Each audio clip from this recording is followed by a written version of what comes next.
Abanyama tubagala nnyo emirambo bajja wano ne boogera mbadde mukwano gwa mulwana tubadde naye nga baagala ensi balabe tuli mulembe ekyatakola mannya tuli mulembe eyogera amazima mwe n'abakungubazi abakungubazi mwe muli munyedde obuugi temunanywa buugi lwaki Ssembango oyagala nnyo okulya tusaba ofiirweyo naawe olaba osobola okugabula abantu bano obuugi nga bwe buli wano soka okungubagira ajaluna mu biru mulwana bwe yafudde bansanze ku ddwaliro nga nange ndiko eccupa waliwo omuto wa Jemba ono omusamize muganda wange Jemba muto we bamuyitaani bansanze ku ccupa nga banoonya ddagala limuziyiza kaddagala kumusibambiro nebaza dokita wange yagambye temuwa mulwadde kaddagala kumusibambiro ndowooza ekyamuleetedde sijja gamba nti kyekyamuse nfunye omukisa tinaalabye ku bantu abajjanjaba mulwana akaseera akasembayo saba mwenna mwebaze muto wa Jemba gwe simanyi linnya Jemba kino ekisamize wadde kiganda kyange kyasirwalira mu bintu bya lubaale naye nsaba mwenna muto wa Jemba eyansanze mu ddwaliro e Makindi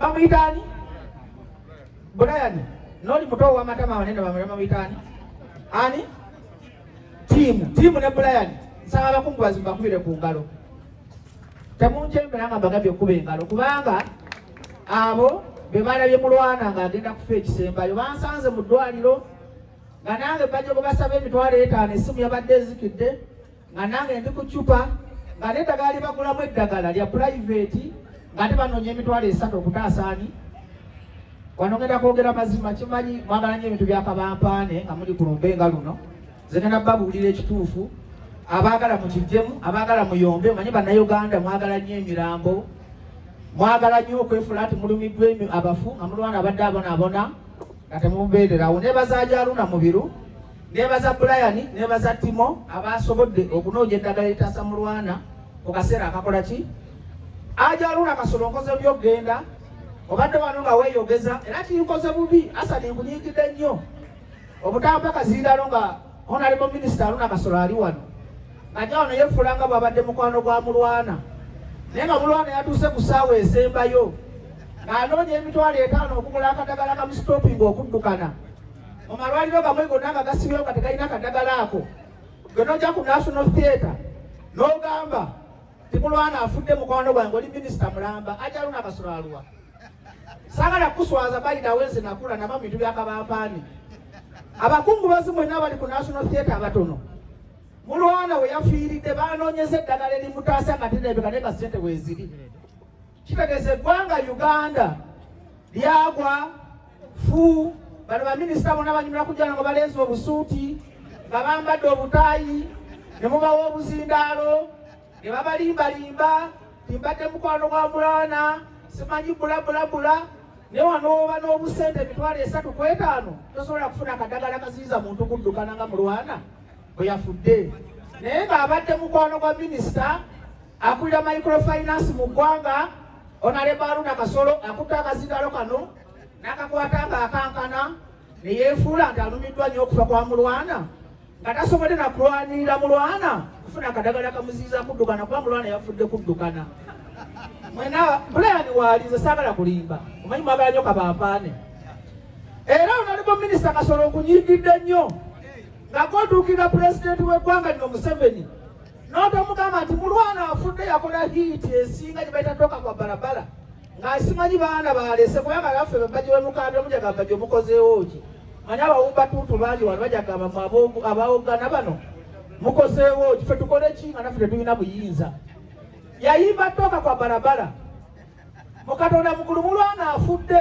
mukwano gwa Kasolo nga parliament egenda kuggalawo ekisaanyi ekisembayo nga tebayisiza ku tteeka lya copyright Honorable Minister n'akwata akazindaalo kano najja wano mu suuti ze ez'ebbeeyi n'agamba nange ekaabye nnyo mbadde nyamba nnyo mulwana bano abasajja banyumirwa nnyo okutuyamba nga tubonaabona nga tubasabiriza 5 bannayuganda tuzuukuka ddi ne tuva mu levu y'okunoonya obuddagala obuddukana ne tuva mu levu y'okunoonya mu copyright ne tugamba ffe nga bannayuganda twagala kyebayita service delivery mu malwaliro gaffe muli wano mwenna mugenda kusula empo nga muwogana mukubira ababaka ba parliament enduulu nebaza Dr. Hilda Mani tagezaako kya copyright wadde emikono misibe si mwana wakwa Nuupu naye agezezaako kya copyright. Mulwana agenda kufaana balayirako Katonda mu ggulu.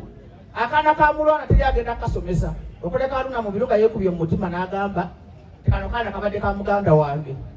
Nayira amazima ga Katonda mu ggulu enkya abagenda okukayanira obuzindaalo e Luweero oba ebuloba gye munaazika Mulwana bagenda kuba ba gavumenti ya Mwami Museveni, bagenda kuba bannabyabufuzi. Naye nga Mulwana bwe yatuuse okufa yanoonyeza emitwalo 5 egigula akadagala akamuziza okuddukana nga bali wano mu busuuti batudde. Nawe ne muddawo ne mubakubira engalo nga bannayuganda baatuloga ffenna oba ffenna tuli bawumba tuutu oba ffenna tuli basiru oba tuli batooletoole. Naye munaddukana ennyo mujja kwekyawa munoonye eddwaliro eribayamba obutaddukana. Si bwe kiri? Kakati bannayuganda mbagamba bwenna okufa kwa Mulwana nti Dr. Kizza Besigye abadde amumanyi akoze ogugwe. Bobi Wine akoze ogugwe. Gwa Bobi Wine onomugamba nti njagala onnyambe. Bobi Wine okuwa akakadde tekakugasa nga mu ddwaliro gy'ogenda okugula eddagala teri kadagala kaziyiza Mulwana kuddukana. Dr. Kizza Besigye ne bw'anaakuyamba akugye mu mbeera embi gy'olimu tesobola kukuyamba mu Katonda mugongo ne bw'anaakuwa akakadde oba miliyoni 2 nga togenda kufunayo ddagala mu ddwaliro. Kitegeeza obusirusiru bwaffe bannayuganda bwe tulina okusooka okusiba ku nkondo tufenga okujja ku mirambo gy'Abaganda baffe abafudde tubakolereko amawulire. Bannabyabufuzi abasinga bagala amawulire bino mbyogera biva ku mutima kubanga afuna omukisa Mulwana nali ngenda kwetta bayidawe lwaki njogera bino. Natulako mu luguudo wakati ku ssaawa ya Queen ajja Haruna mu biro ajja kujja ababudde ebigambo bino nze ensi yankuba n'enkoowa obulamu netula mu ssaawa ya Queen bweti nempanika emikono Mulwana eyanzija mukuwa emmotoka obutakola ki obutantomera. Era Mulwana yaŋŋamba nti eno si enkomerero y'ensi bajjo. Haruna mu biru njagala gy'owa abantu bano obujulizi nempanika emikono ne ŋŋamba Mulwana kubanga bali baakaawukana ne Misa Kisemakula.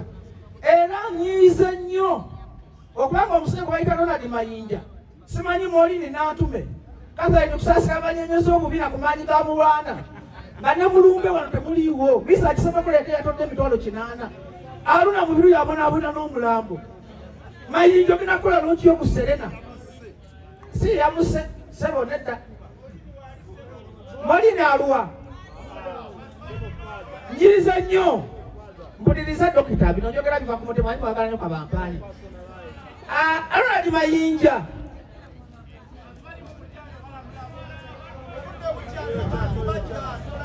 obudde bukola ki? Njagala kulaba n'akabina ka Catherine kusaasira kuba tumanyi tewava ne Mulwana.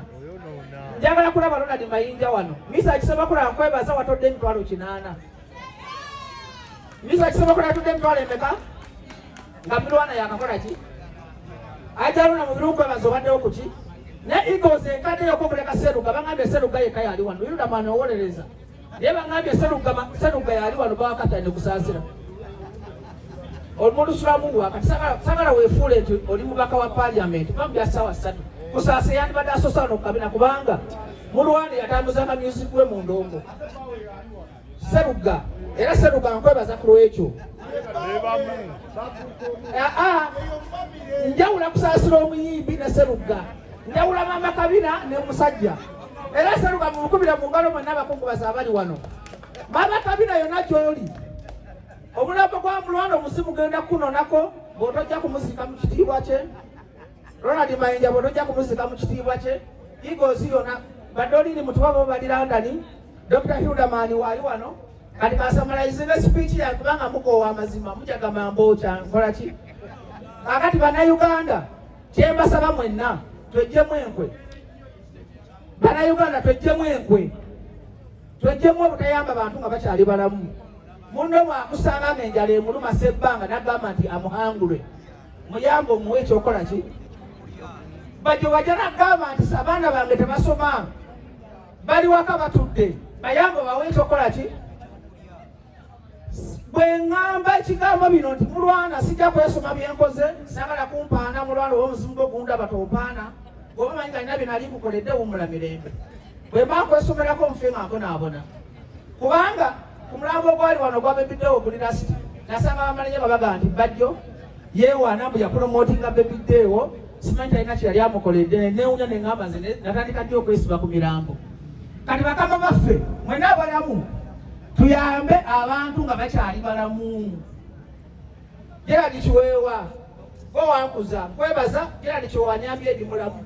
Bantu batumianga boda boda ne Gerald Kiweewa lakuba nti twayawukanya kimuto oli musamize nze ndi wa Katonda era kubuulira enjiri mulumbe wano.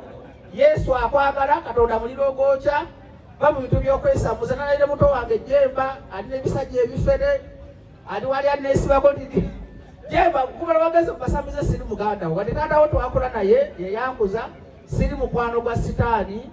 Yesu Kristo gwensiza muliro gwokya ate kye nazudde bannayuganda basamize. Gojja n'okwata mu bintu byabwe bakunyiigira. Eno feemu y'abantu bonna abali wano tebajja kuwaana ng'omulambo gwe guli mu kabulingo gwa muganda wange mulwana. Neebaza mulwana afudde amanyi Allah. Abasiraamu mwagale Allah, Abakatuliki mwagale Katonda, Abakristaayo mwagale Katonda, abalokole mwagale Katonda. Abasamize kino nkibagamba temulina kifo mu ggwanga Uganda. Gerald Kiweewa nsiba nkubuulira enjiri ate nkongoola muze ali jajani Makolo Kasangati